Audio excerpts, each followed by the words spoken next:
Welcome to the world of tales of demons and gods.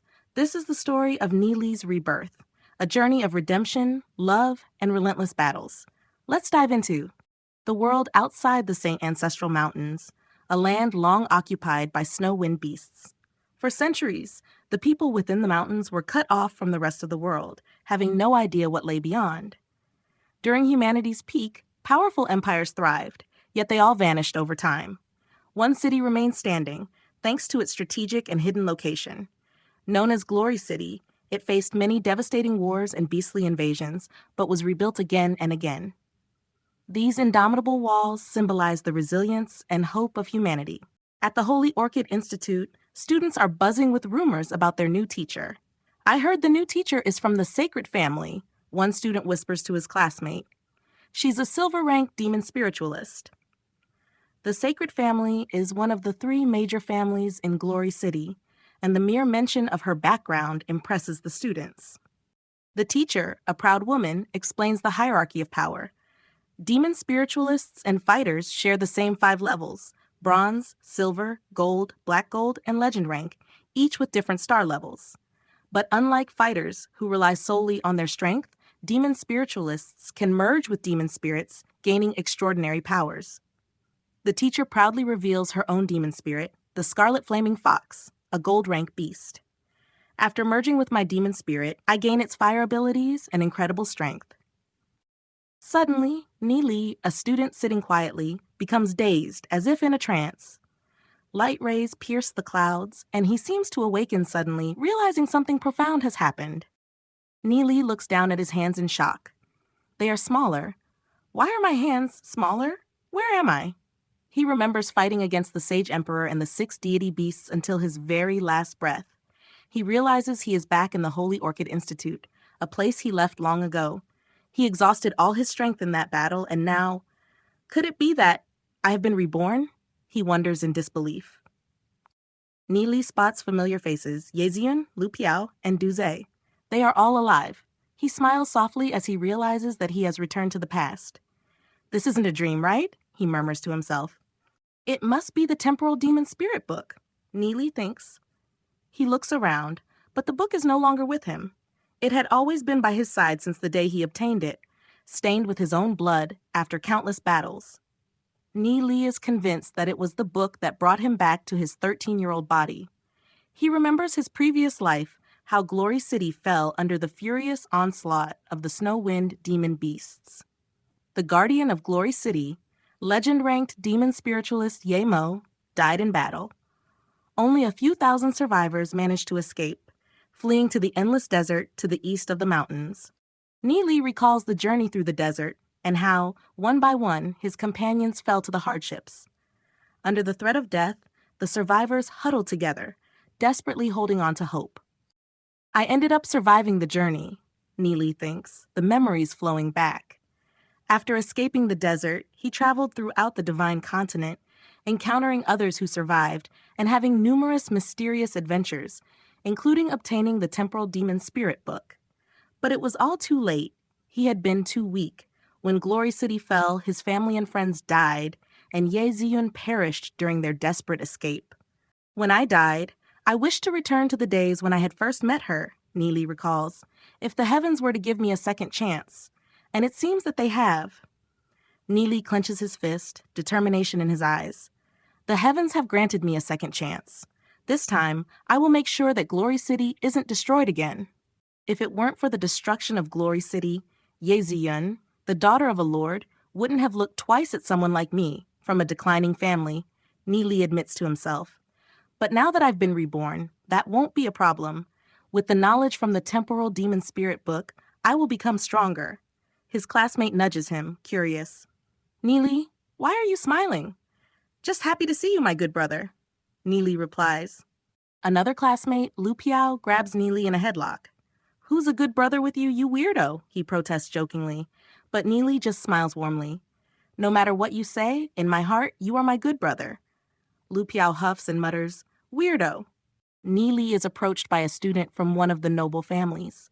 "Let me warn you, don't even think about that girl. Her identity is far too noble for the likes of you." The student glares at Nie Li, referring to Ye Ziyun. She's my woman. Nie Li snaps back, recalling how they were close in his previous life. He promises himself, I'll protect you, Yeziun, and we'll grow up together this time. As Yeziun notices Nie Li staring, she thinks to herself, this guy has been staring at me for a while now. If he dares to cause trouble, I'll teach him a lesson. The scene begins with an intense stare from Shen Yue, one of the main figures of the Sacred Family, as the students of Holy Orchid Institute gather. Shen Yue belongs to the Sacred Family, one of Glory City's 3 major families. Known for producing generations of geniuses, Shen Yue had always pursued Ye Ziyun in the previous timeline. They were rumored to be engaged. This dynamic presents a challenge for Nie Li, as Ye Ziyun has a good impression of Shen Yu while regarding Nie Li as insignificant. Additionally, Shen Yue's aunt, Shen Shu, teaches at the institute. However, Nie Li knows from his previous life that when Glory City was under attack, the Sacred Family betrayed the city and fled. Nie Li's determination. Despite the odds against him, Nie Li remains determined. Thanks to the Temporal Demon Spirit book, he finds himself with a second chance to meet Ye Ziyun. He vows to use this opportunity to protect those he once lost. Ye Ziyun notices his strange behavior and thinks to herself, weirdo. The Sacred Family hopes that by marrying Shen Yue to Ye Ziyun, their influence in Glory City will increase. Ye Ziyun is the granddaughter of Lord Ye Mo, a legend-ranked demon spiritualist with a Cyan soul realm, one of the rarest talents seen in Glory City. Arranging Shen Yue into this class is part of their plan to secure this future. Shen Shu stands before the class, declaring that for the next 2 years, they will all be her students. Despite the school's claim that all students are equals, she speaks of a cruel truth. Equality doesn't exist. She tells them that one day, they will understand that truth. Glory City, the last city standing from the Age of Darkness, represents the hope of humanity. The fighters and demon spiritualists are the guardians of the city, yet they are ranked in a strict hierarchy: bronze, silver, gold, black gold, and legend rank. Only families with gold or black gold ranked demon spiritualists can become aristocrats or noble families. The Sacred Family clearly sees itself as superior to others, and Shen Shu makes sure her students understand their place. Continues, addressing the students. Among the 36 of you, there are some from ironworker families and some from noble families. Although your start is the same, your status isn't. She tells them to abandon the idea of rising up to nobility. It is impossible. A commoner will always be a commoner, and some levels in society can never be surpassed. Nie Li looks towards Duze, a fellow student. In his previous life, Duze had worked extremely hard, becoming a gold-ranked demon spiritualist through his own efforts, despite the poor circumstances of his family. He had fought for Glory City until the bitter end, unlike the Sacred Family, who were the first to flee when the city was under attack. Nie Li's anger towards the Sacred Family's betrayal fuels his determination. Nie Li decides to challenge Shen Shu during her lesson. He raises his hand, saying, "Teacher Shen Shu, I have some questions." She glares at him, thinking, the brat that's been coveting Ye Ziyun has come looking for trouble himself. Nie Li directly questions her statement that Glory City is the only city that survived the Age of Darkness. He asks if she has any evidence to support that claim. Nie Li presses on, asking if the teacher has ever left the Saint Ancestral Mountains to visit places like the Endless Desert or the Toxic Forest. Shen Shu becomes defensive, saying that she has never been to those places. Nie Li then points out that if she has never ventured out, how can she be certain that Glory City is the only human settlement still standing? The students begin murmuring, intrigued by Nie Li's challenge. Shen Shu dismisses his question, asking, "Then what evidence do you have to prove that we are not the only humans alive?" Nie Li smiles confidently and replies, "Let me tell you a story." Nie Li tells the story of a frog that lived at the bottom of a well. The frog had always been in the well and could only see a small part of the sky. It believed that the sky was only as large as the opening of the well. Nie Li uses this story to illustrate his point. Just because one has limited knowledge or perspective doesn't mean it represents the entire truth.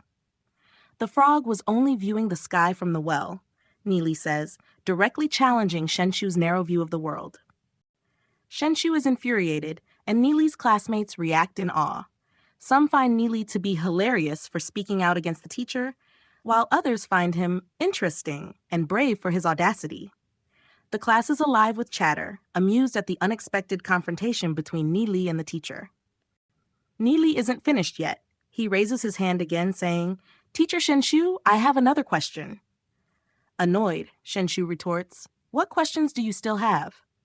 Nie Li counters her previous statement that a commoner will always remain a commoner. He reminds her that Lord Yemo, who is a hero of Glory City, was once a commoner too. Is the teacher unaware of this? Nie Li asks, further questioning Shenshu's bias and undermining her authority in front of the class. That's right. Lord Yemo used to be a commoner. This fact alone sparks hope for many, showing that anyone can rise regardless of their origins. Nie Li doesn't stop there. He questions the teacher again. Didn't teacher Shenshu say that it was impossible for a commoner to rise to greatness? Aren't you contradicting yourself?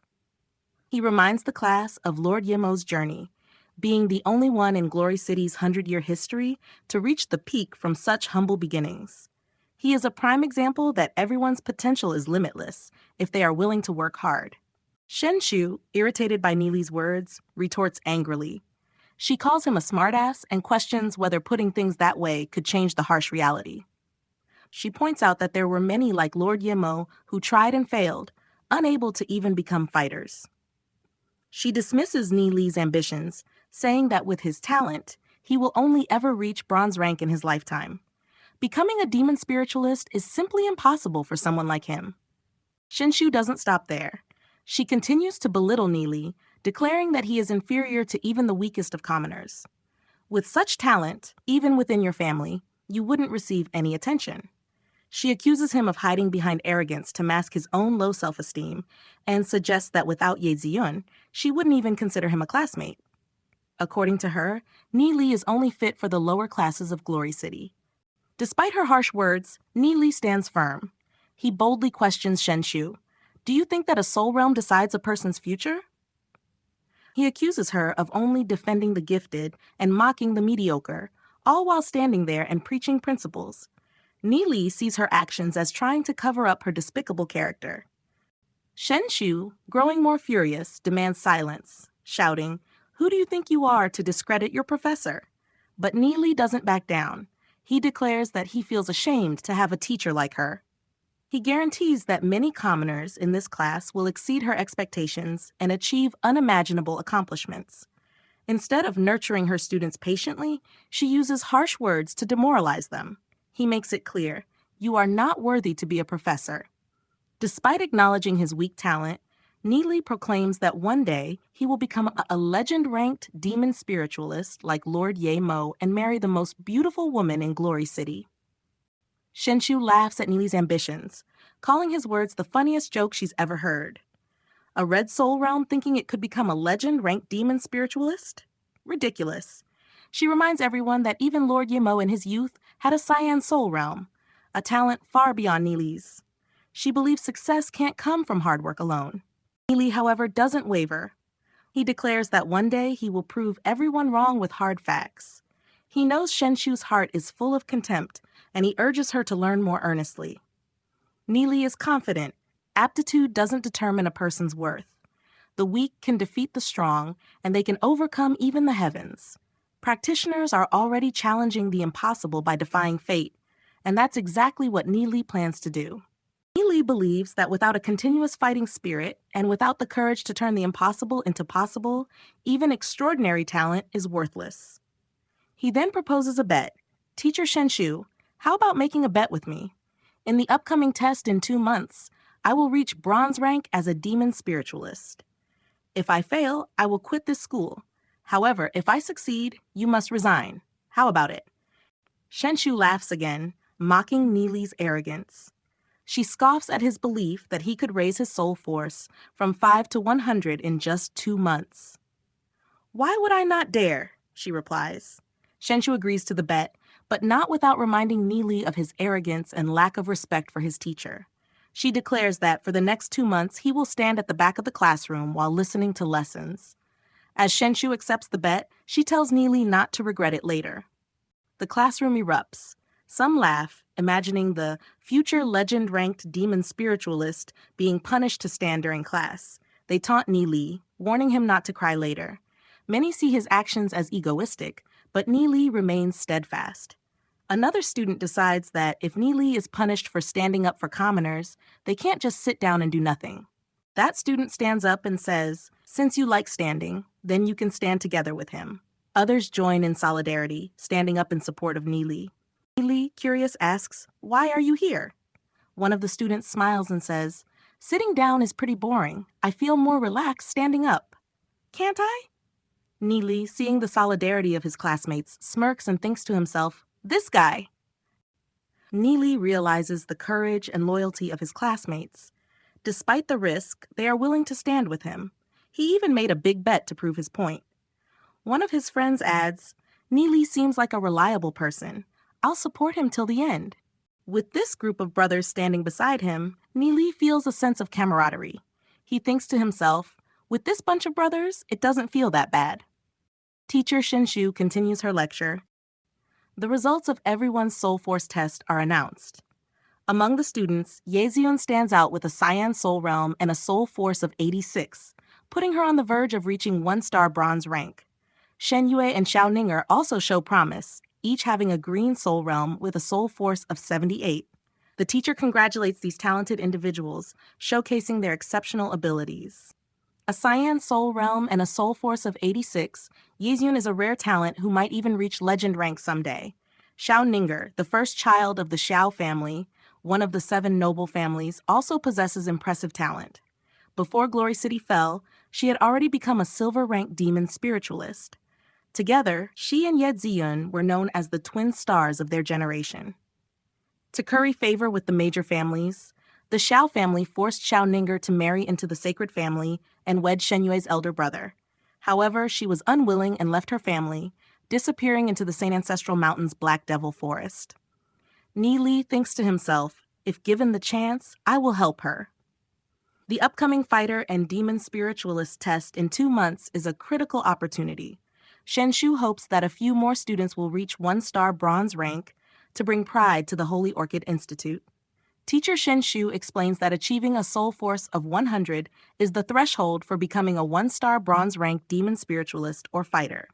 For a fighter, this means having the strength to lift a 100-pound rock or break a tree with a single punch.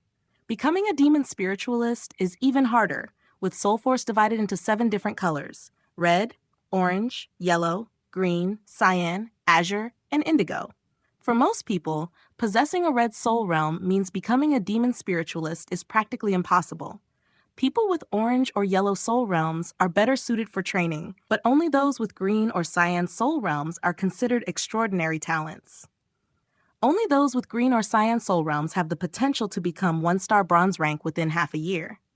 Shen Yue, being part of the sacred family, has had access to elixirs from a young age, making it easy for him to reach a soul force of 100. He is determined to prove himself in the test, and he scoffs at Nie Li's ambition. In Shen Yue's eyes, Nie Li is nothing. He thinks, "Only I'm worthy of Ye Ziyun." Nie Li actually dared to make a bet with my aunt that he will reach bronze rank in 2 months. What arrogance! A red soul realm making such bold claims. Let's see how far he can get. As Nie Li talks with his friends, one of them asks, "Nie Li, do you like Ye Ziyun?" Nie Li admits it. His friend warns him, "Ye Ziyun's identity is too noble. She isn't someone we can match." But as a brother, he promises not to fight with Nie Li for her. Another friend interjects, trying to bring some realism to the conversation. Ye Ziyun is a super genius with a cyan soul realm. Soon she'll be a 1-star bronze rank demon spiritualist. In 2 months, she'll likely enroll in the official demon spiritualist class, and after that, her cultivation will soar. Whether she remembers you or not will still be a problem. He chastises Nie Li for constantly thinking about girls instead of training. Nie Li's friend retorts, "I've been working hard at training every day. At most, I've only used half a day thinking about girls." One of Nie Li's friends, clearly frustrated, shouts, "Good heavens, what kind of people did I get myself involved with?" He recommends that Nie Li give up on his ambitions and focus on training. But Nie Li refuses to give up. "The things that I want to do, I will definitely accomplish." He reassures his friends Duze and Lu Piao, who ultimately agree to support him. "Fine, no matter what you do, we will always support you." Nie Li promises that he will make them the strongest demon spiritualists. One friend remains skeptical, mentioning that with the support of his family's elixirs, becoming a fighter isn't an issue. But Nie Li challenges the notion, pointing out that fighters can never match demon spiritualists of the same rank, and that becoming even a gold rank fighter would be extremely difficult. On the battlefield, even a legend rank fighter is no match for a black gold rank demon spiritualist. Demon spiritualists are simply the most powerful combat forces. Nie Li's conviction is unwavering. Red Soul Realm? So what? I also have a Red Soul Realm, he says. His friend asks, Nie Li, do you have a method to refine our soul force and raise our levels? Nie Li reassures them, telling them that as long as they don't back down, they can become powerful demon spiritualists. His friends, inspired by Nie Li's determination, declare that they won't back down. Nie Li laughs, pointing out that becoming a demon spiritualist is not easy. It requires a lot of money. Lu Piao mentions that he has saved up to 2,000 spirit coins, but Nie Li informs him that becoming a demon spiritualist requires millions or even tens of millions of demon spirit coins. Shocked, Lu Piao wonders what his savings of 2,000 spirit coins could accomplish. Clearly, 2,000 spirit coins would be far from enough. It's a harsh realization, but Nie Li isn't ready to back down just yet. Nie Li belongs to the Heavenly Marks family, a declining aristocratic family. The head of the family is a one-star gold-rank demon spiritualist. Despite having an annual income of around 600,000 demon spirit coins, the family faces severe financial struggles. Just the cost of school fees for the family's children amounts to 300,000 coins, not to mention other significant expenses. To keep up, they often have to sell family businesses just to make ends meet. The Heavenly Marks family is banking on the younger generation, currently enrolled in the Holy Orchid Institute, to shine and bring them back to prominence. As the school bell rings, it signals that another day is over. At the bustling marketplace, merchants shout out, "All kinds of demon crystals! Don't miss it!" Someone notices a bronze rank armor inscribed with a snow wind pattern. The merchant eagerly promotes it, hoping to attract buyers. "Misters and Misses, please take a look." Curious, he asks the price. 60,000 demon spirit coins, the merchant replies. Shocked by the high price, he exclaims, "Good heavens, it's so expensive!" The merchant explains that the armor's pattern was drawn using the blood of a snow wind banshee, killed at its prime. The banshee isn't easy to hunt, and its characteristics enhance the gauntlet's attacking power. This armor is highly suitable for snow wind-type fighters or demon spiritualists. Bronze rank armor alone costs 60,000 demon spirit coins. Lu Piao wonders aloud, wouldn't silver and gold rank armors be even more expensive? He sighs in frustration, realizing his monthly allowance is only 500 demon spirit coins. "Forget it," he mutters. As Nie Li continues browsing, a voice calls out, "Hey!" "Nie Li, what are you looking around for?" Nie Li turns to see Shen Ye. Lu Piao motions with his eyes and points, "Look, Yeziun is over there." Shen Yue walks over to a stand, casually stating, "I'm lacking a bronze rank gauntlet. Wrap this up for me." The merchant quickly obliges, "Okay, here you go, mister." Shen Yue hands over 60,000 demon spirit coins without even flinching. The bystanders are in awe. "So cool," one of them remarks, staring enviously. Lu Piao watches as Shen Yue places the gauntlet inside an interspatial ring. Though it looks small, the space inside the ring is vast. Shen Yue didn't even bother to check the item before storing it.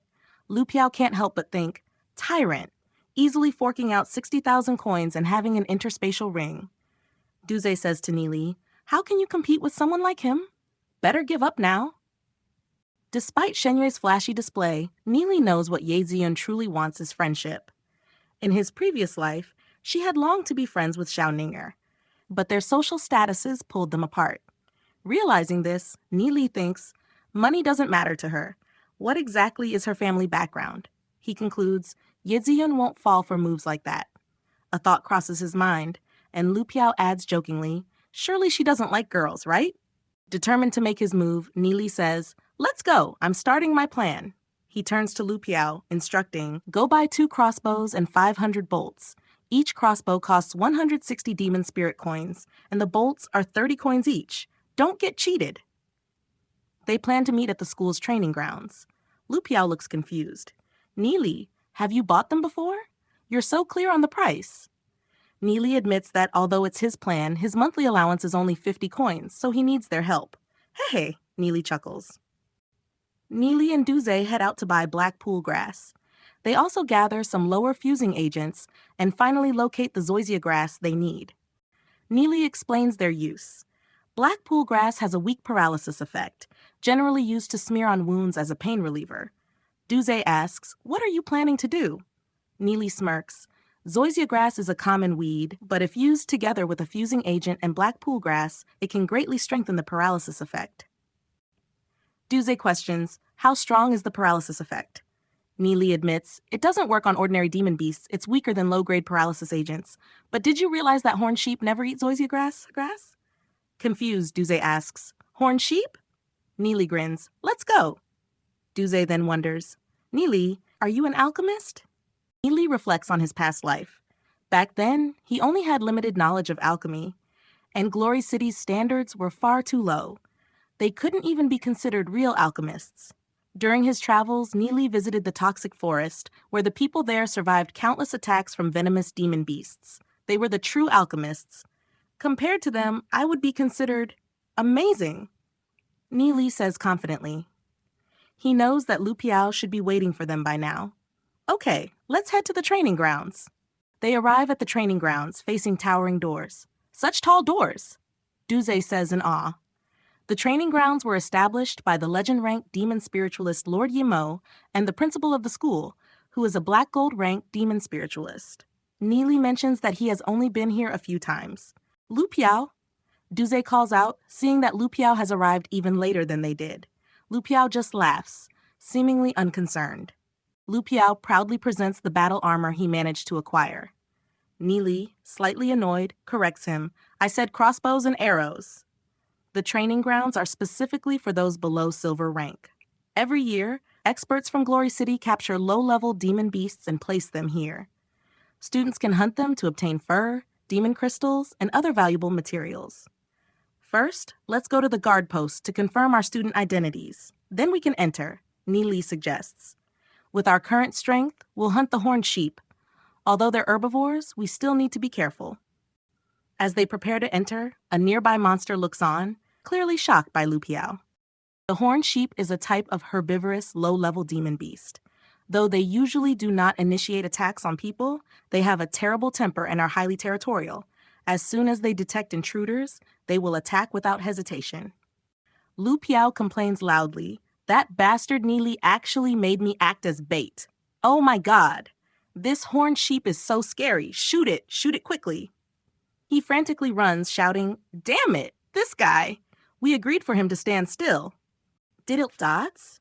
Did it dodge? Duzi exclaims in disbelief. They keep shooting but continue to miss. The sheep evades every arrow. Nie Li mutters, "If he had not moved, the horned sheep would have just run into the trap." A horned sheep running wild would have fractured its leg, making it easier for them to take aim.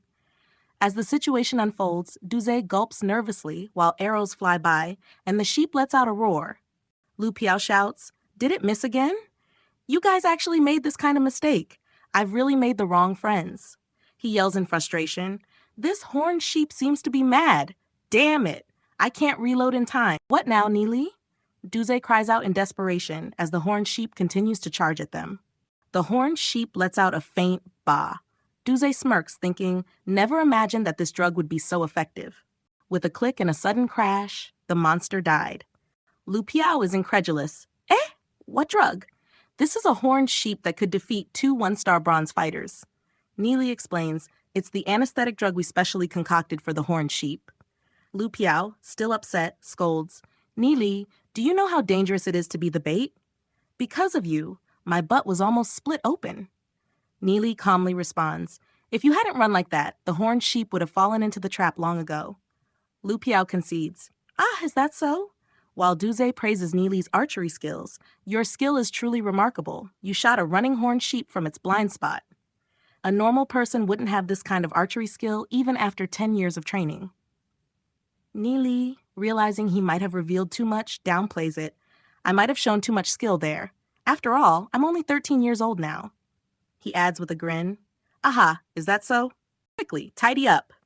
Nie Li instructs. Duze said, just this pair of horns can already be sold for 5 demon spirit coins. If we continuously hunt horned sheep, we could make over 1,000 demon spirit coins in one day. That's enough for my school fees. They proceed to collect the parts, with Nie Li explaining, we don't need anything but the horns, the fur on the neck, the demon crystal, and the demon spirit. The fur alone is worth 3 demon spirit coins, while the demon crystal is worth 5. Duze calculates, we managed to kill 1 horned sheep in the time it takes to brew tea. If we keep up this pace, I could pay off my family's debt for school completely. Nie Li adds, we need to move quickly. There will be no sleeping tonight. They pull an all-nighter, determined to keep hunting. Lu Piao remarks, for those like us who've been cultivating since we were young, even if we haven't reached bronze rank fighters, pulling a few all-nighters is easy. They continue, with arrows flying and horns being harvested. After a night of hunting, they've managed to take down over 120 horned sheep. The spoils are sold for more than 1,400 demon spirit coins, meaning each of them gets over 400 coins. Ha, it's almost dawn. Let's go, Nie Li says, satisfied with their progress. For the next 7 days, they live a routine of hunting horned sheep at night and attending classes at the Holy Orchid Institute during the day. On the 8th day, someone says, have you noticed there are fewer horned sheep in the training grounds lately? His friend wonders, could it be that a spotted tiger or something like that entered the grounds? They heard that the institute dispatched teachers to investigate, but nothing was found. It's really strange, the friend adds. Over the past few days, they have earned more than 16,000 demon spirit coins, a significant amount that could be used for many things. I also want to sleep for a while, Lu Piao says. Duze yawns. I'm really sleepy. We've worked for 7 days already. I'll go catch a short nap. Nie Li tells them, you guys look for a safe place to sleep first. There's no need to come tomorrow. I have other plans. He stands up, stretching. I can finally have a nice long sleep. They lay down, exhausted, and soon fall asleep. As Nie Li rests, he decides to explore deeper into the training grounds, hoping to find something interesting. There's something there? He notices a figure in the shadows. It's a human? He whispers. Nie Li recognizes the person standing in the clearing. Xiaoninger, he whispers. Nie Li wonders, who else would come into the training grounds so late at night? As he approaches, he notices a clearing ahead. This person should be reaching bronze rank soon, he thinks. The cyan glow he sees confirms it. It's soul force. Duze turns to Nie Li and says, hey, Nie Li, did you hear? Xiaoninger has returned to the institute and has been assigned to our bronze class. Nie Li recalls, Xiaoninger? She was in the same class as us 3 years ago, right? Back then, she left school after reaching 1-star bronze rank. Lu Piao adds, apparently, she fell seriously ill and her cultivation deteriorated afterward. I didn't expect her to train herself back up again. Duze remarks with admiration, yeah, what a determined girl. Nie Li grins, hey, this is fate. They all know she is known as one of the 2 beautiful twin stars of their generation. Lu Piao says, stop dreaming, idiot. Xiaoninger was already betrothed to Shenfei of the Sacred Family long ago. Nie Li reacts, that playboy Shenfei? Duze nods, yeah. Xiaoninger's winged dragon family has always tried to curry favor with the Sacred Family. Lu Piao sighs, why her? Nie Li scolds Lu Piao, you'd better focus on becoming stronger instead. Duze has already entered the silver class. Lu Piao grumbles, aren't you in bronze class just like me? You burden. Nie Li observes Xiaoninger, who is still cultivating her soul energy late at night. He thinks to himself, she's so hardworking. But this also means that her illness is about to befall her. He reflects, in this life, since I already know about it, I won't ignore it. If she keeps cultivating like this, she's risking her life. With determination, Nie Li decides to step in. Xiaoninger suddenly senses someone approaching. Who's there? She shouts. Nie Li steps out, trying to calm her down. Hold on, let's talk this over. Xiaoninger recognizes him. You're Nie Li from our class? What are you doing here? She asks, keeping her guard up. Nie Li lowers his hands and responds, I'm just taking a walk. Xiaoninger isn't convinced. Stop lying. Don't think I don't know that you all have been hunting horned sheep for the past few days. Nie Li laughs. Ah, so you knew all along. Then why did you ask? He adds in his mind, Women, they're such troublesome creatures. Nie Li decides it's time to leave, but before he does, he addresses her. Yeziyun. He takes a step back, looking at her and saying, I'll be on my way. Xiaoninger seems taken aback by his lingering gaze. Are you still not leaving? She demands, annoyed. Nie Li pauses and asks, do your feet feel hot like they're burning every time night falls? Xiaoninger looks shocked. How do you know? Nie Li confidently responds, I know even more. Nie Li continues, although your feet are boiling hot, your body feels extremely cold. If you cultivate to bronze rank, at best, you'll be bedridden with reduced cultivation. At worst, your body will explode, and you'll die. He explains, every midnight, you feel immense suffering, as if you're descending into an icy chamber. You can't even muster the strength to cultivate, am I right? Xiaoninger listens in disbelief. This is indeed the syndrome of extreme coldness. Nie Li explains that by cultivating at night, cold yin energy has entered her body and clogged her meridians. Your constitution is already extremely cold, Nie Li adds. Nie Li describes further. By now, multiple bruises will have appeared on your body, causing unbearable pain, and it will persist as your cultivation increases. Xiaoninger clenches her fists, tears welling up in her eyes.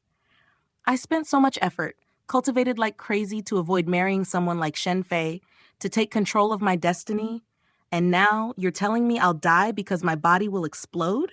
She says, her voice trembling. Tears finally fall as Xiaoninger pleads. Can you help me? Nie Li, you know what's afflicting me, so you must have a way to cure it, right? Nie Li nods, and Xiaoninger looks hopeful. Really? How can it be cured?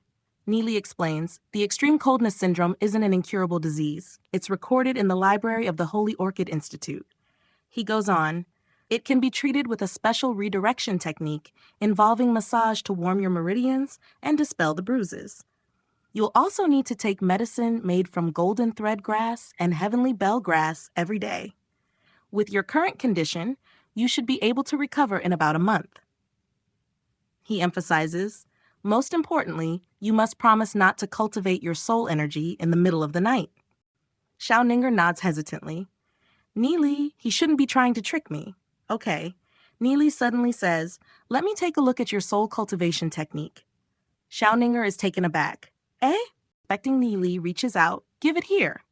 Xiaoninger, unsure but trusting, allows him to take it. He inspects it and shakes his head. Nie Li mutters under his breath, a major family like this, yet even the descendants are practicing this kind of low-level cultivation technique. No wonder Glory City fell in the end. What did you say? Xiaoninger demands, confused. Nie Li responds, this soul cultivation technique is really lousy. Practicing this will damage your meridians. The reason you've developed the extreme coldness syndrome has a lot to do with this technique. Replace connecting the heart and eye with connecting the heart and mind. Rephrase this part to say, when the will and spirit merge, the heart and mind will connect. Xiaoninger looks astonished. But it's ranked 6th among all the soul cultivation techniques our family possesses. He's actually saying to change it just like that? Nie Li shrugs. It's nothing. Nie Li makes a few more changes. Changing it like this should do it, he says casually. Xiaoninger in awe asks, can you say all that again? I'll note everything down. Nie Li looks at her, smiling. Looks like you really weren't listening. Nie Li says, I'll say it one more time, so listen carefully this time. As Xiaoninger continues reflecting, she is struck by how much she has underestimated Nie Li. She thinks, he's only the same age as me, yet the gap between us is the way lecturers and classmates have mocked Nie Li seems utterly laughable now. Nie Li, he will undoubtedly become a legend-ranked demon spiritualist. Xiaoninger is amazed by his knowledge and dedication, and it makes her realize how little she truly understood him. Xiaoninger ponders, how deep would one's knowledge of soul energy need to be to amend a high-level cultivation technique like this? Not even the family patriarch could do so. She finds it laughable that she once saw Nie Li as a useless burden. She wonders, perhaps his understanding of cultivation has already exceeded that of a black gold-ranked demon spiritualist. She realizes that despite being the same age, the gap between her and Nie Li is massive. The way her classmates mock Nie Li now seems ridiculous. She believes, Nie Li, he will definitely become a legend-ranked demon spiritualist. As Nie Li finishes talking, he notices Xiao Ninger looking distracted. He asks, "What are you thinking about?" Embarrassed, Xiao Ninger stammers, I wasn't thinking about anything." Nie Li insists, "Hey, I'm done talking. Don't tell me you weren't listening again." Xiao Ninger hesitates as she considers the redirection technique, which involves massaging the bruised areas. She thinks, "It seems a little inappropriate for me to do it." Nie Li then asks, "Do you know the redirection technique?" Xiao Ninger resolves, "You're just helping to cure my sickness, aren't you?" She reluctantly agrees. "All right, then." Nie Li hands her a scroll and tells her, "Keep this scroll for now. I don't want to become a cripple either. From now on, I'll use the redirection technique to treat you once every 3 days. If you follow my instructions and consume the medicines I mentioned, I believe you'll recover soon." Nie Li asks, "That's right, where are your bruises?" Xiao Ninger points, "There's one here on the top of my foot." Nie Li nods, relieved, "Luckily, it's on your foot. If it were somewhere else, it wouldn't be as convenient." Xiao Ninger sits down, clearly embarrassed. Nie Li notices, thinking, is she embarrassed? Girls at the age of 13 or 14 do tend to overthink things. Nie Li tells her, "Don't misunderstand. I'm just helping to cure your illness.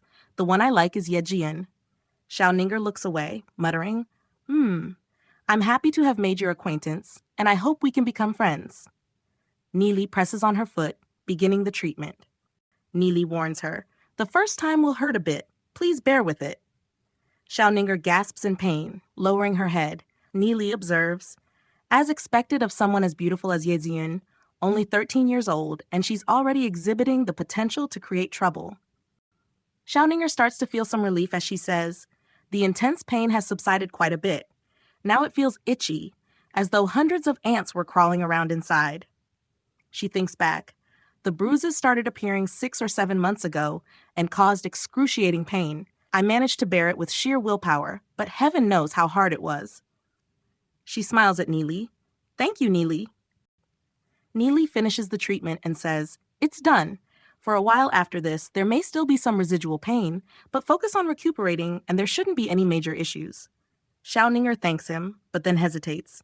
"There's another spot, isn't there?" Xiao Ninger admits there is another bruise located elsewhere. She looks at Nie Li and asks, "Can you help me massage it as well?" Nie Li is taken aback. "Where is it?" Xiao Ninger, slightly hesitant, continues, "If it's inconvenient, Nie Li, you said that you like Yeziun?" Nie Li confirms, "Yeah." Xiao Ninger asks, "Then does Yeziun like you?" Nie Li shakes his head. "No, not yet." Xiao Ninger questions, "Is that so?"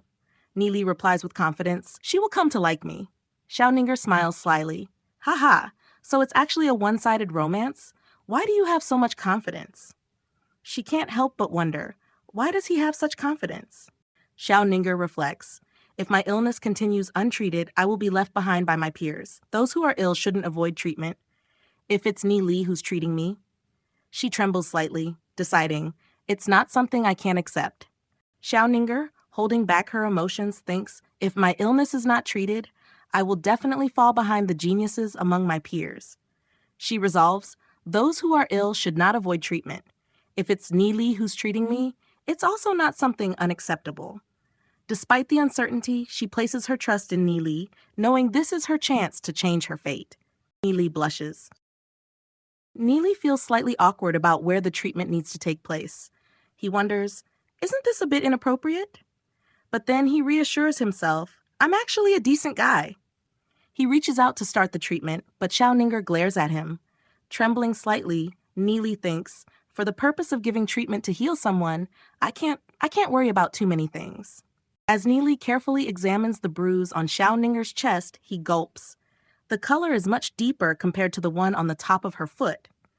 He can't help but be amazed, thinking, a young girl who is only in her early teens, how has she been able to tolerate such pain and suffering? This is the first time since she was young that Xiao Ninger has experienced such intimate contact with a boy. The moment is a new experience for her, and the vulnerability makes her emotions complicated. Xiao Ninger's life has been filled with cold family members and the torment of her illness. Even though she is strong, she still feels lonely and helpless. At this moment, Nie Li's presence makes her feel something she hasn't felt in a long time, a sense of comfort and the desire to rely on someone else. She lets out a sigh. Phew. Done, Nie Li says, relieved. Xiao Ninger expresses her gratitude. Thank you. Nie Li advises her, have a good rest for the next few days. The pain should be greatly relieved. I will massage you once every 3 days, and the root of the problem will be resolved very quickly after a few sessions. He adds, do not practice the demon spirit skill at night. Before reaching the green bronze level, absorbing too much moonlight essence can have serious repercussions if you're unable to adjust. Xiao Ninger nods. I understand. I should get going now.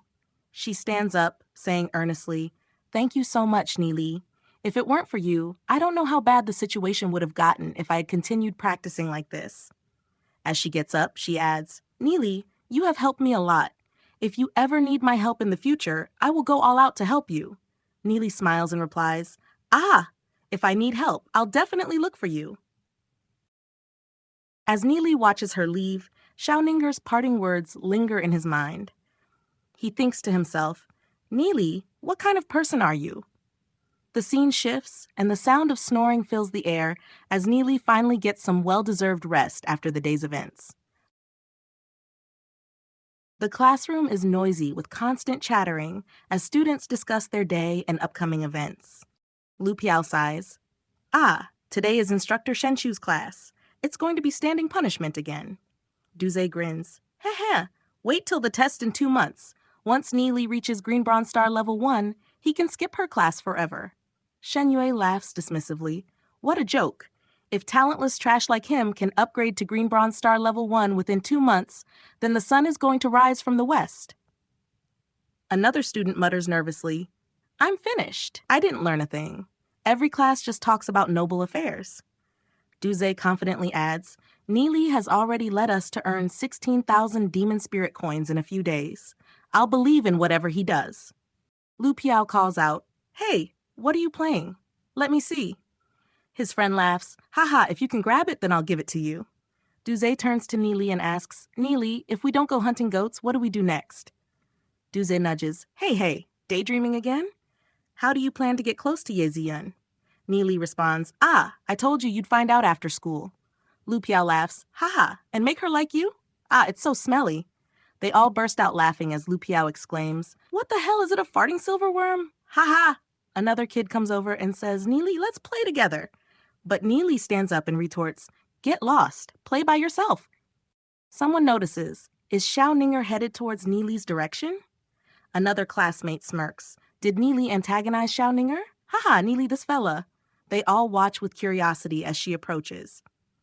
The students wonder aloud, How do you think Xiao Ninger will punish Nie Li? Another student comments, Did Nie Li tease Xiao Ninger?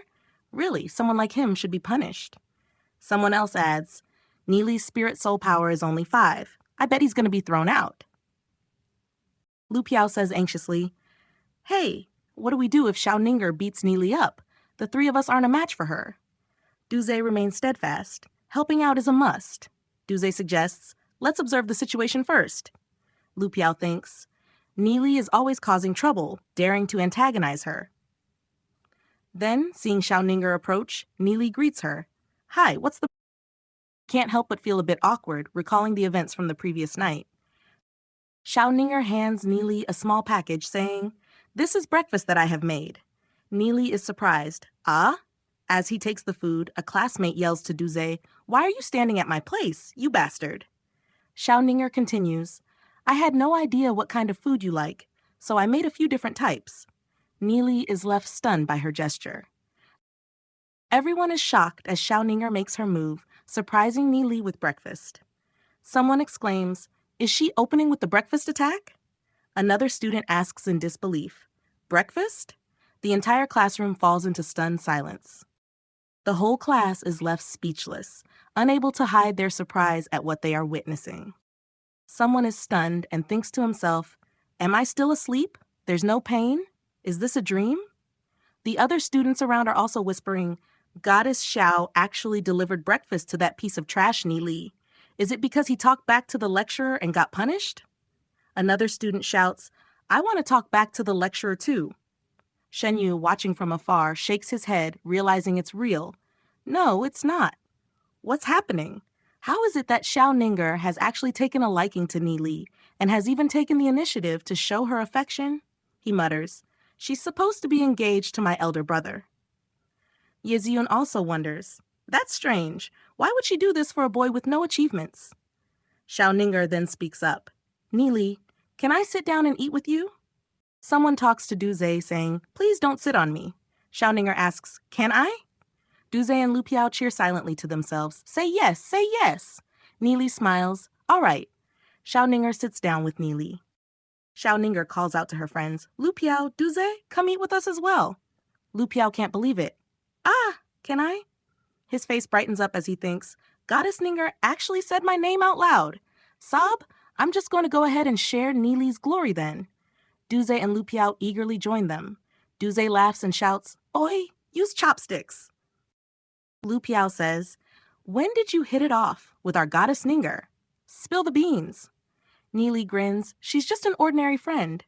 Lu Piao nudges Nie Li, who'd believe that you're just ordinary friends? You little rascal. Duze gives him a knowing look. An ordinary friend would bring you breakfast, huh? Nie Li adds, maybe she wants my help with something. The cheerful atmosphere is cut short as instructor Shen Shu walks in. Enough nonsense, class. It's time to stand at the back. She seems to be in a good mood. You lot, return to your seats and listen to the lesson. She continues. There are VIPs coming today to observe the lesson after all. We actually don't need to stand today. Duze mumbles, maybe something happy came up. In the beginner class, the seats are small and uncomfortable. Nie Li grumbles, is this another method to trick us? Duze replies, no, you're the only one antagonizing her. Instructor Shen Shu begins her lesson. Today, we will talk about inscriptions. Whether you're becoming a practitioner or a demon spiritualist, inscriptions are very important.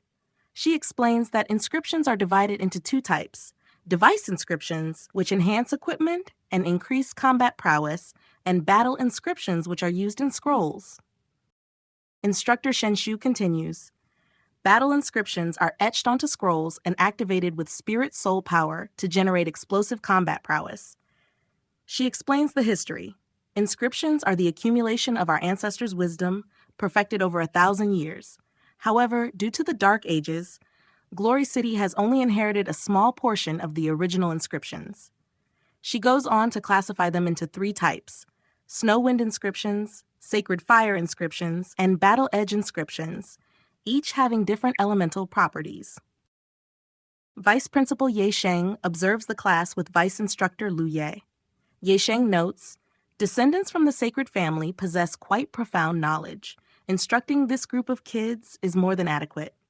Lu Ye adds, there are a few students who are not bad at all, like Ye Ziyun, Shen Yue, and Xiao Ninger. Ye Sheng turns to the old man with them, asking, what's your view? The old man responds with a simple, Lu Ye is curious, wondering, who is this elder? He's actually indifferent towards Vice Principal Ye Sheng. Could it be that he is a VIP even higher ranked than the principal? Meanwhile, Instructor Shen Shu introduces the Sacred Fire inscription. In the Sacred Fire inscription research, the sacred family is acclaimed as the leader. Let's start with the Scarlet Flame Explosion inscription. Shen Shu proudly says, this is a Scarlet Flame Explosion inscription, created by the first generation of the sacred family. It's the most powerful green bronze inscription. She continues explaining, but Nie Li is unimpressed.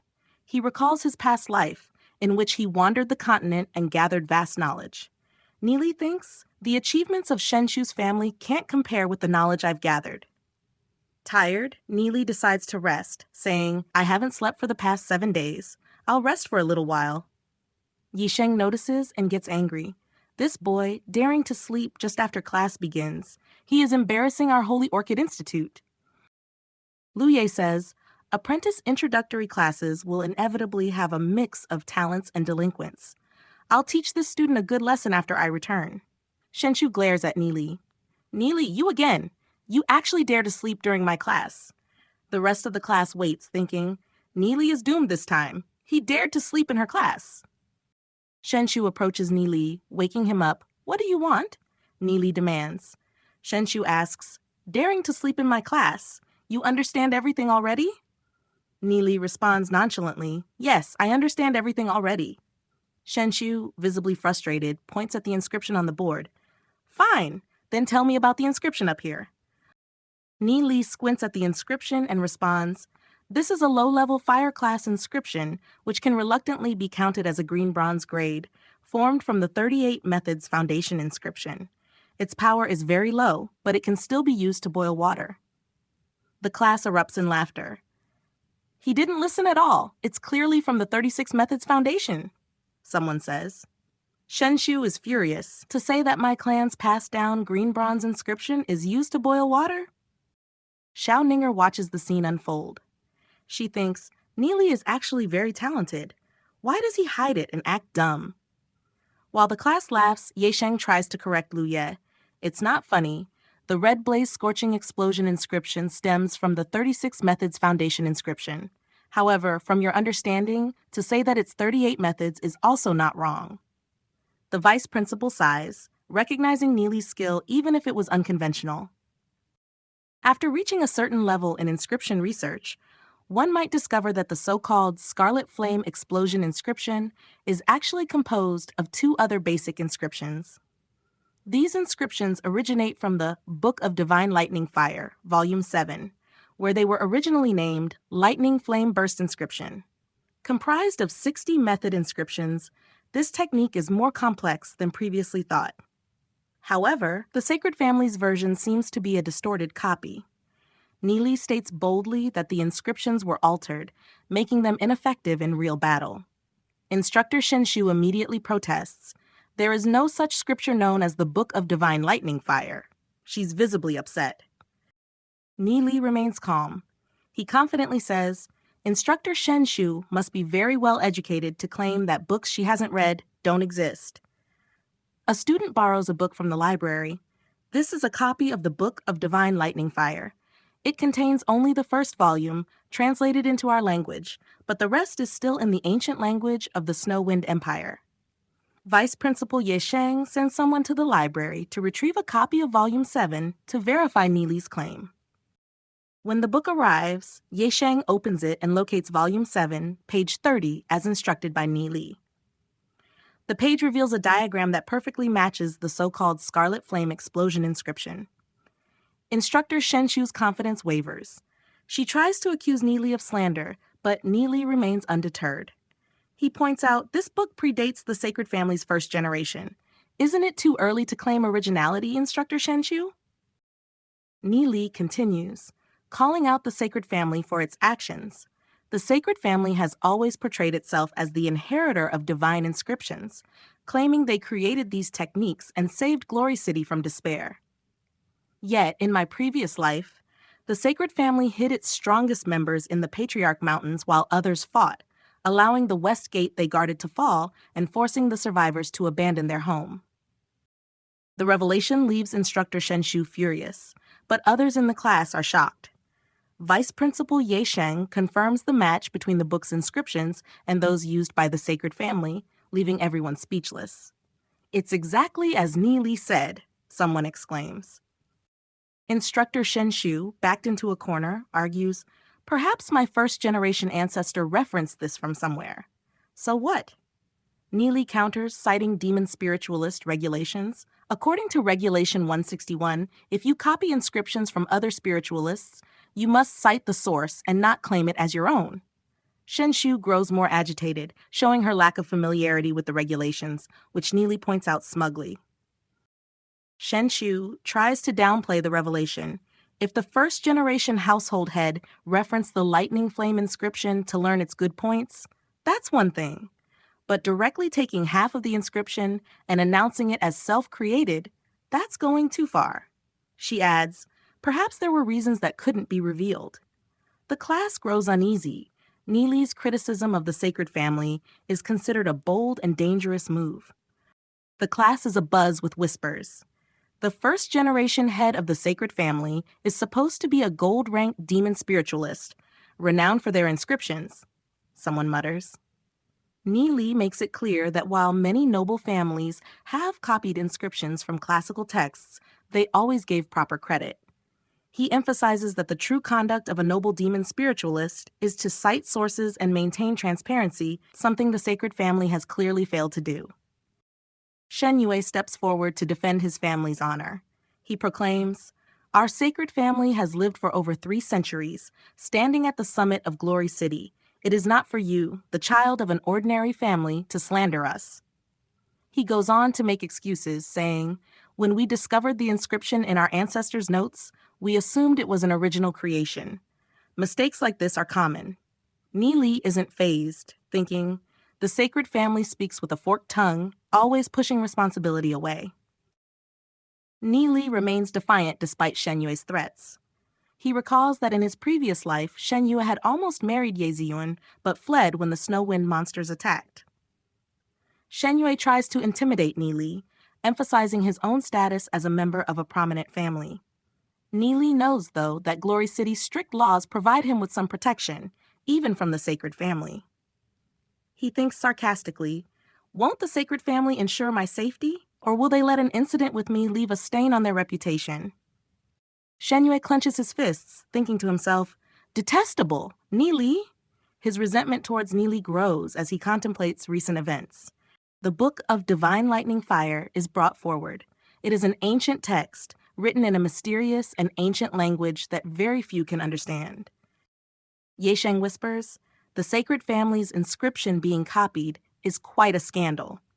Even the Book of Divine Lightning Fire is written in an ancient language, and Nie Li's understanding surprises everyone. Vice Principal Lu Ye checks the records and says, "I just checked the student records. Nie Li only has a red soul realm." He is amazed, wondering, how talented is Nie Li? The vice principal nods. "Such a pity. He's so knowledgeable, yet has poor aptitude. Otherwise, he would have had a bright future." The elders in the room acknowledge that in Glory City, people focus on personal skills, while few invest time in studying ancient classics. The man suggests to Ye Sheng, "Arrange the position of collection deacon for him. It will protect Nie Li and allow him access to study the classics." This new position might prevent the sacred family from troubling him easily. Gossip fills the air. "Have you heard about that guy in the practitioner class? He discovered that the sacred family's Scarlet Flame explosion inscription is copied." The students laugh about it. Their instructor was talking about the inscription, and her face was swollen with embarrassment. One student says, "A professor threatening their student publicly? What a joke." Nie Li knows that he's still too weak to antagonize the sacred family. He overhears another rumor. The sacred family head was rejected by the city lord when they went to pay a visit. Nie Li smiles to himself, thinking, "It seems like the engagement between Shen Yue and Ye Ziyan has been called off." Shen Yue angrily shouted in front of Vice Principal Ye Sheng. Shen Shu approaches Vice Principal Ye Sheng, demanding action against Nie Li. Shen Shu demands, "Nie Li is disrespectful and publicly talks back to the instructor during class. It is extremely rude. I request Vice Principal Ye Sheng to have him expelled." With Nie Li's knowledge, even if he is unable to become a demon spiritualist, he may become a distinguished guest, Vice Principal Ye Sheng contemplates. Shen Shu is visibly frustrated as she adds, "If Nie Li is not expelled, I won't be able to continue teaching this class." Ye Sheng thinks to himself, "This Shen Shu doesn't know when to back off," and then says aloud, "In that case, why don't I arrange for you to teach other classes?" Shen Shu, hearing this, thinks angrily, "Bloody old man. This means he is protecting Nie Li." Shen Shu refuses, stating, "That is not necessary. This matter is over. The apprentice exam will be in 2 months. If Nie Li ranks in the bottom 3 of the apprentice student class left, in accordance with the Holy Orchid Institute regulation, he will be expelled." In the tension-filled room, Ye Sheng considers the situation, muttering to himself, That's no problem at all." Shen Shu, clearly irritated, stands her ground, her stern expression conveying her frustration. Ye Sheng finds her behavior overbearing, particularly given her reliance on her status within the sacred family. He thinks to himself, Shen Shu is banking too much on her family name, but with Nie Li's knowledge, it's unlikely he will end up ranked in the bottom 3 of the apprentice class. And even if he did, the Lord would likely step in and recruit him. Following the confrontation, It was decided that Nie Li would be appointed as the collection deacon at the library. This role would allow Nie Li to study the Institute's vast collection of classics, while also providing him a monthly salary of 300 demon spirit coins. But what Vice Principal Ye Sheng didn't know was that, due to the Lord's instruction to arrange this position for Nie Li, many more benefits would eventually be brought to the Holy Orchid Institute as a whole. Du Zi seemed concerned, asking Nie Li, "You offended the sacred family. Isn't that a bad thing?" But Nie Li was confident. He replied, "I have something in mind. We can skip class for the next few days. I guess Shen Shu will be looking forward to it." The group's mood lightened up, with Lu Piao adding, "Who cares, as long as we are happy?" Meanwhile, the three other students who had stood with Nie Li at the back of the class, Ju Yujun, Chang Ming, and Wei Nan, were introduced. Though they only possessed red soul realms, they were passionate and trustworthy. Nie Li remembered them from his previous life as comrades who had fought and perished alongside Duze during Glory City's final battle. Nie Li then pulled out 8 sets of beginner's soul crystals, announcing, "I bought these for us. Next, I want to test your nature." Confused, Duze asked, "Nature test? Didn't we do that already when we started school?" Nie Li smiled knowingly. "My test is different." He explained that an unprocessed soul crystal could provide an extremely accurate reading of one's soul realm and attributes. He handed out soul crystals to each of his friends, instructing them to keep them close. Lu Piao asked curiously, "Other than testing for the soul realm grade and soul power strength, what else can be tested?" Nie Li replied, "The form of one's soul realm as well as its attributes." Wei Nan was confused.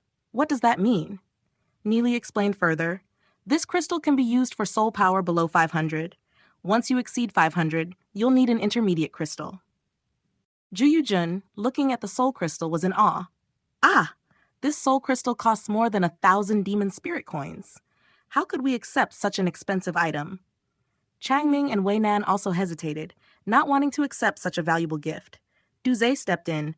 "You can keep it as it is given by Nie Li, unless you don't see us as brothers." Upon hearing that, Ju Yujun smiled. "When you put it like that, thanks, Nie Li." Chang Ming also agreed. "Nie Li, you'll be our big brother from now on. Just let us know if you need anything done." Nie Li looked around at his friends and smiled. "With you guys as my brothers, things will get done much faster."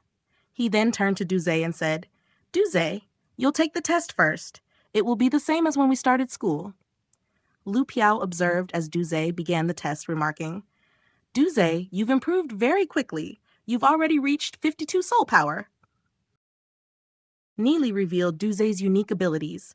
You possess the lightning fire attribute. On top of that, your soul realm is the heavenly thundercloud form. This revelation explained why Duze's practice speed had always been faster compared to others in Nie Li's previous life.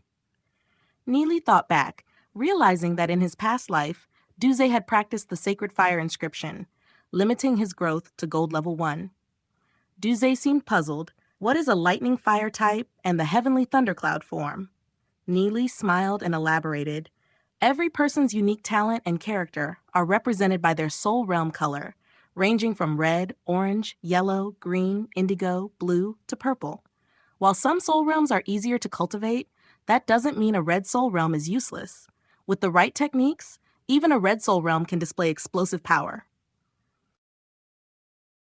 Nie Li continued, "Those who insist on classifying soul realms into levels are fools. Duze, your soul seed belongs to the lightning fire category, and the heavenly thundercloud form is most effective when combined with fire-type techniques and inscriptions.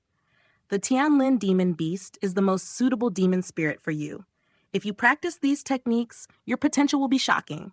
However, if you use other inscriptions, your growth will slow."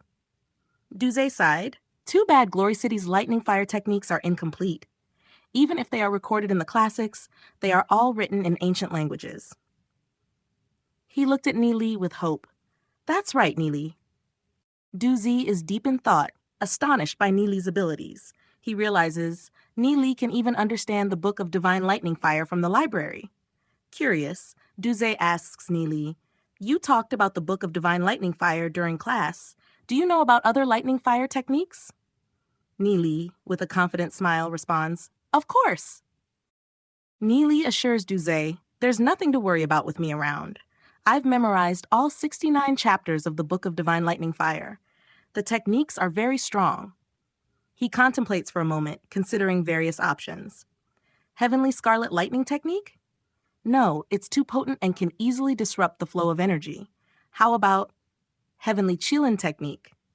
He decides. This set of techniques is suitable for Duze's attribute. Though the Heavenly Chilin technique includes sections that even its creator never practiced, the first 9 levels seem fine. I'll teach you the formula, Duze. Start practicing it from now on, and I'll find time to write it all down for you.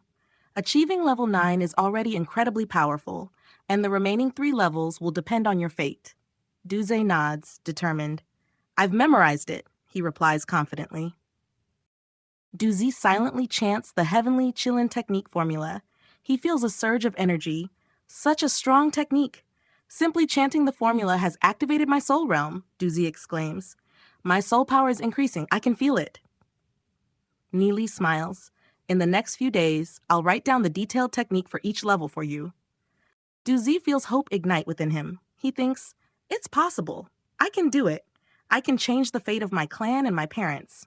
If I intensely practice the Tianlin tactics, I can change their destinies. He speaks aloud, filled with determination. Nie Li, the favor of gifting me the Tianlin tactics, I'll remember it forever. If Nie Li ever needs me in the future, even if my life is at stake, I won't hesitate. Nie Li, touched by Duze's words, says, Don't say that. We're brothers. It's just a technique.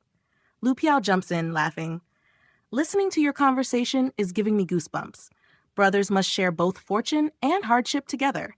Hey, Nie Li, I only have a red soul C. Am I also fit to practice soul power? Nie Li nods. Naturally, everyone is. Even those with a red soul C can achieve great things if they practice techniques suitable for them. Excited, Lu Piao says, Good! Look at me next! He focuses intensely on the crystal, bracing himself for what comes next. After analyzing the results, Nie Li reveals, Lu Piao, you have a red soul C with a chaos attribute. Your soul realm has taken the Scarlet Sun form, a rare form that appears in only 1 out of 10,000 people. He then suggests, you should try practicing the Holy Primal Chaos technique. Lu Piao, intrigued, asks, Is it powerful? Nie Li smiles confidently. Definitely. It's on par with the Heavenly Chilin technique. And you'll like this. Even without intense training, the technique lets you harness chaos force by nurturing your body. It seems like it was made for you. Nie Li warns Lu Piao, but whether or not you reach the top levels is up to you. Lu Piao grins. I don't need to achieve the top level. Just reaching silver level 1 as a demon spiritualist would be enough for me. Nie Li thinks to himself, amused. If only the creator of the Holy Primal Chaos technique knew about Lu Piao's modest goals. With the chaos force building in his body, his power will eventually become incredibly formidable. Silver level won't be enough to contain it. Then Zhu Yujun steps forward, eager. My turn. Nie Li helps him, Wei Nan, and Chang Ming test their attributes and assigns them strengthening techniques suited to each of their unique abilities. While their techniques weren't as potent as the Heavenly Chilin or Holy Primal Chaos techniques, each one was a top-tier fit for their attributes. After helping his friends, Nie Li takes a moment for himself. He thinks, I should test my own attributes next. In my previous life, I wasted so much effort practicing pointless and miscellaneous techniques, which weakened my progress later on. This time, I have to find the most suitable techniques for myself, starting from scratch.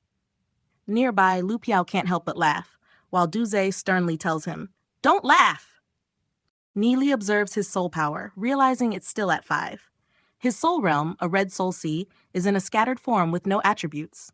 He chuckles to himself, so this is what my soul realm was like in the beginning. No cohesive form, no distinct attribute. Nie Li reflects, realizing, without knowing this, I practiced all sorts of techniques, making my soul even more unstable. Nie Li continues contemplating. No wonder it was so hard to achieve a breakthrough, even after all that time spent practicing in the Demon Spirit book's temporal space. A soul realm without attributes is unstable, but it's also the easiest to change. He thinks to himself about the best techniques for a non-attribute soul C, deciding there are 3 possible options. He analyzes the techniques: Heavenly God Technique, War God Technique, and Void God Technique. Among the 3, the Heavenly God Technique is the most comprehensive, but also the most difficult to master. The War God Technique is extremely overbearing, while the Void Technique is mysterious and unknown, he muses. He finally decides, the Heavenly God Technique seems best. It's flexible, just like a non-attribute soul realm. If I master it, I'll be able to practice all attribute-type techniques, gain immeasurable power, and create my own path. Nie Li considers the uniqueness of the Heavenly God Technique.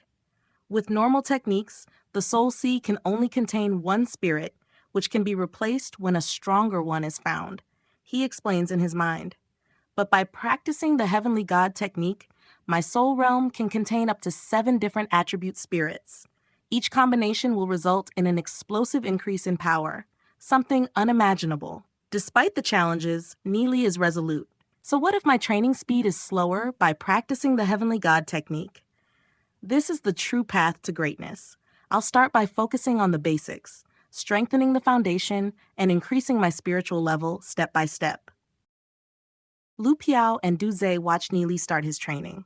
Lu Piao says, "Yeah, looks like Nie Li has already begun." Du Zhe nods in agreement. "We should start too."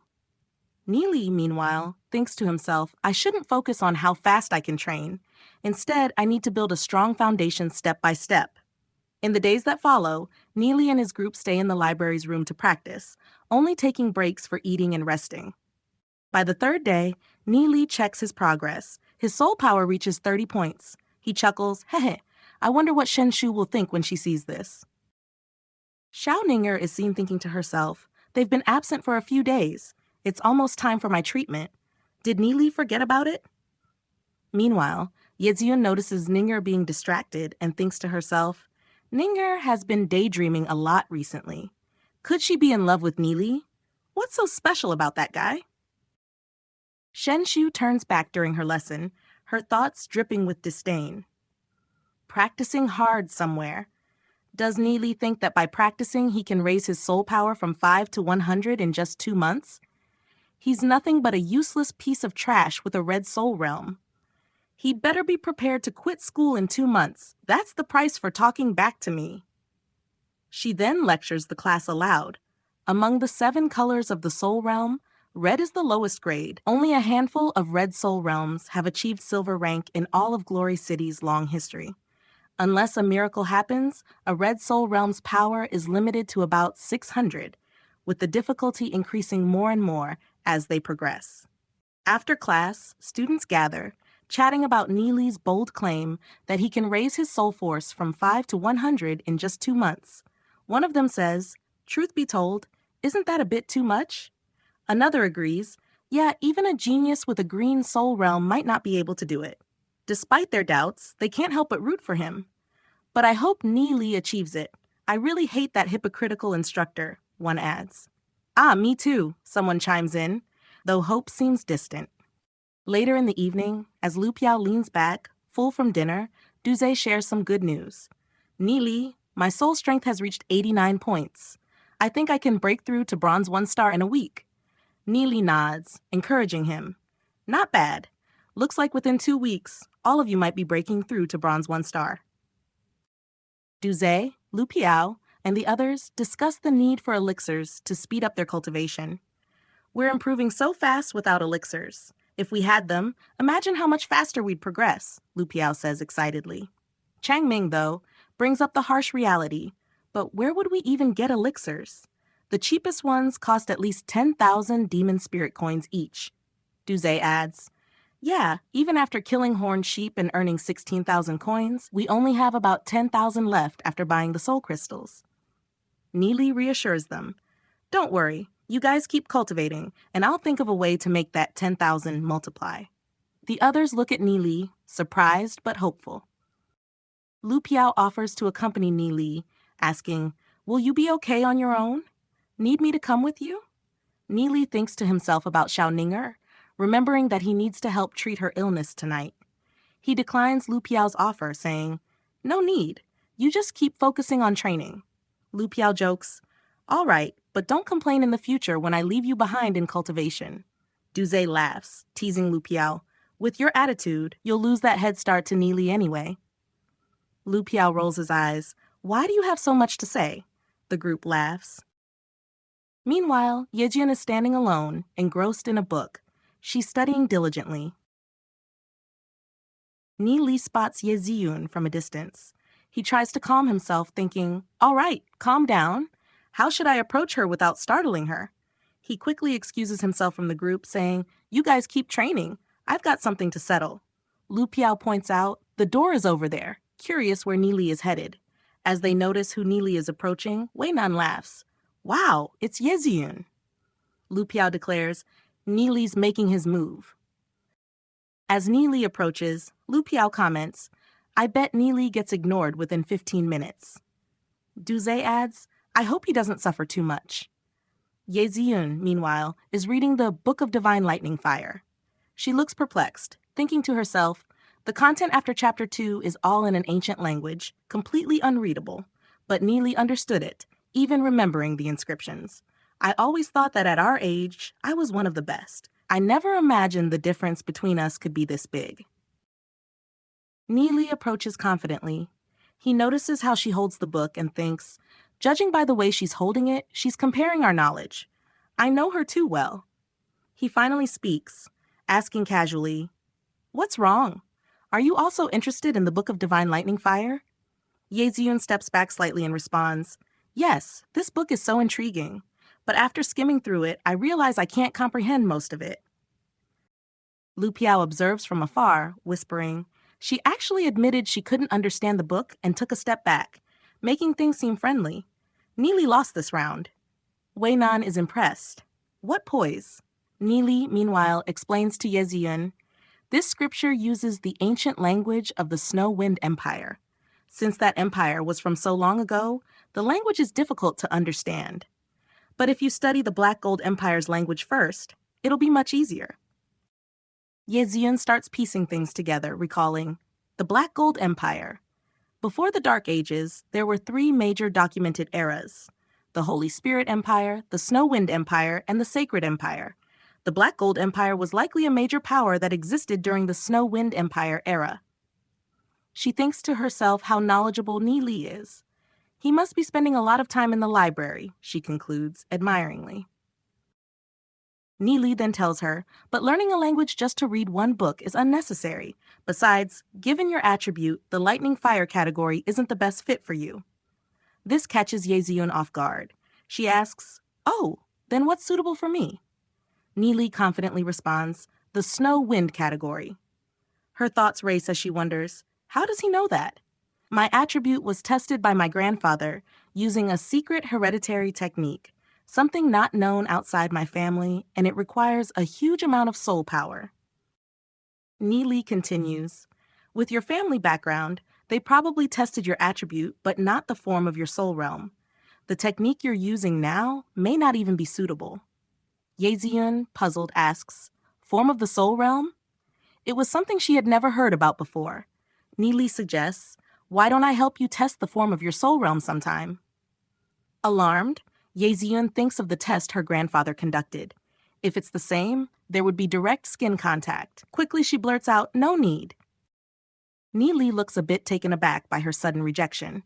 Meanwhile, Lu Piao, who is watching from afar, exclaims, "Nie Li has been mercilessly rejected. He's in a pinch now." Nie Li, unbothered, laughs, "You might be overthinking it. The test is actually simple. We just need a new soul crystal, and you can concentrate your soul power into it while I observe." Ye Ziyun is relieved, realizing she misunderstood. "That simple?" she thinks to herself. Before leaving, Nie Li says, "I'll be here tomorrow as well. If you want to test the form of your soul realm, you can find me here, same time." Lu Piao looks on, confused. When guys get a chance to talk to the class goddess, they usually try to make the conversation last. Nie Li just ended it so soon? Is this the hard-to-get technique? Yejun stops Nie Li for a moment, calling out his name, to which he responds, "Yes?" The guys watching from a distance are in shock.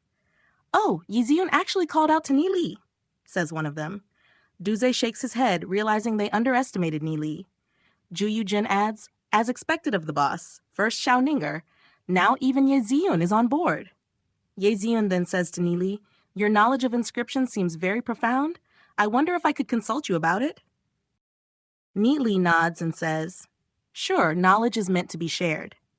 Ye Ziyun takes out 2 bronze scrolls, saying, these 2 are both snow wind inscription scrolls, but they won't activate no matter what I do. It seems like there's a problem with the inscription, but I can't figure out what it is. Nie Li inspects the scrolls and responds, this scroll does have a drawing issue. It's not something even professors would easily notice. He pauses, considering her situation, and says, actually, you could ask your father. He would definitely know what's wrong. In his mind, Nie Li thinks about Ye Ziyun's situation. She lost her mother at a young age, and her father, being the city lord, is often busy leading expeditions. No wonder there is no one to help her. Nie Li then offers, in that case, if you have any questions in the future, feel free to find me here after school. Ye Ziyun agrees. Nie Li continues, this is the snow wind category bronze inscription called Blizzard Slash. There's nothing wrong with the inscription itself, but the scroll is of poor quality. Surprised, Ye Ziyun asks, poor quality scroll? Nie Li elaborates, whoever made this is skilled in creating counterfeits. It's understandable if a buyer who is inexperienced gets fooled and ends up purchasing this. He adds, this inscription is written using the blood of a snow wind spiritual worm. Normally, the blood is a silver-gray color when the worm is an adult, but here the blood is silverish red, meaning it's from a larva, which is not strong enough to activate this scroll. Ye Ziyun is amazed at how easily Nie Li identified the problem, thinking, could Nie Li really be more knowledgeable than even the vice principal? She reassesses him, starting to think, he doesn't seem to be as bad of a person as I initially thought. Nie Li explains, this is the snow wind category, ice wind blizzard. It was once a silver grade inscription, but what remains after the Dark Ages is incomplete.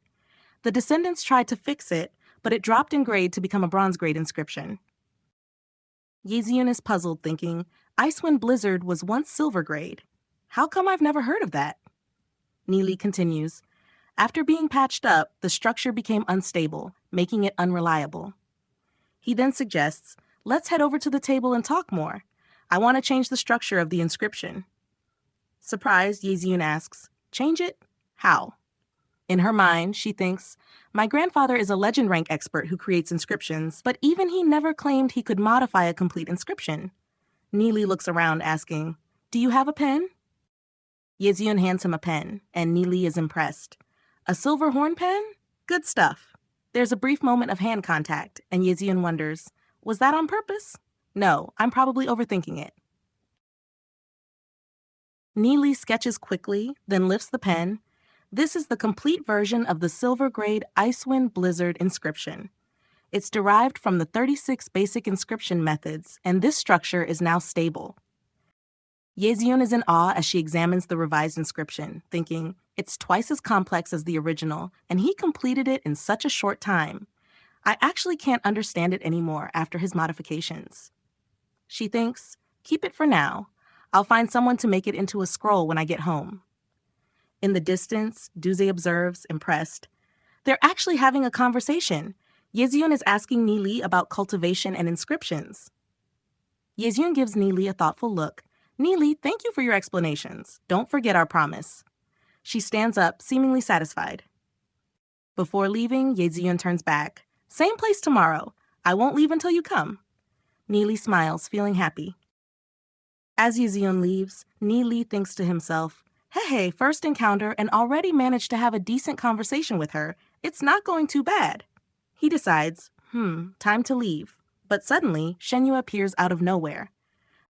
Shenyue confronts him, his expression intense. What did Ziyun talk to you about just now? Nie Li is unbothered, replying calmly, step aside, or I won't show you any mercy.